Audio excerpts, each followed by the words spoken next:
Dina waktu anak lahir keluar, anak khawatir, rasa nyeri sungar sengir, ngagejenepi ka nyengir. Sakabeh awak karasa rek ngabijilkeun manusia, teu nyaasi anak dosa, ketobat pasti disiksa. Anak doraka kaindung disiksa teu meunang embung, ngojaina seunurung bari teu meunang pitulung. Bayi nangis dihuapan, dipepende, disusuan, ngurus anak liho pisan, mun gering dicengcerikan. Papang biceun diombehan, hayang tuang dihuapan, mun kareunang diibakan, geuraku urang emutan.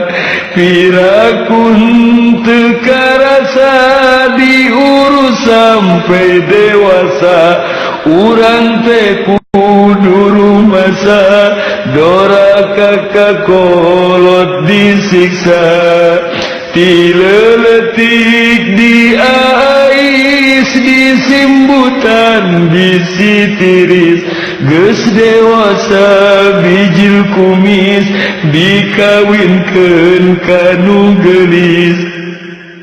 Eta sing jadi pikiran, geus jadi bujang parawan, kasepuh tong milaraan, komo mun wani ngalawan. Wani ngalawan kasepuh, eta jalma pasti ripuh, bakal loba pangabutuh, mun teu tobat jadi suluh. Nu jadi suluh naraka, jalma kakolot doraka. Gusti Allah pasti murka, ngasupkeun kana neraka. Karama kedah ngahormat, mun hayang meunang syafaat, tong wantun ngalawan omat, nurut pasti meunang nikmat. Ari rama eta sepuh anu maparin pituduh, nu jadi anak sing rengkuh, senang nepikeun ka sepuh. Bapa teh tangkal darajat, ngurusan anak masyarakat, tiap isuk bapa angkatnya ka putra telat. Bapanya ngabelaan, anak sieun kalaparan, nyiar nafkah bulan-bulan, sacan angkat ninggalan.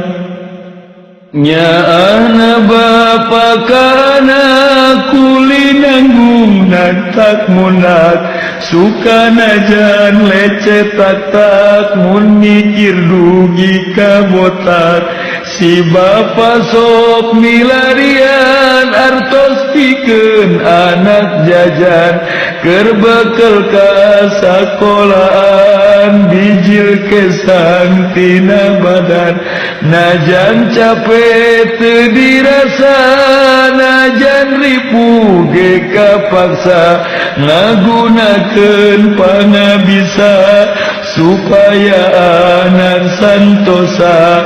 Usaha teu meunang embung, angkat ti seruk-seruk tidung, nedaka Maha Agung, eta bapa rejeung indung.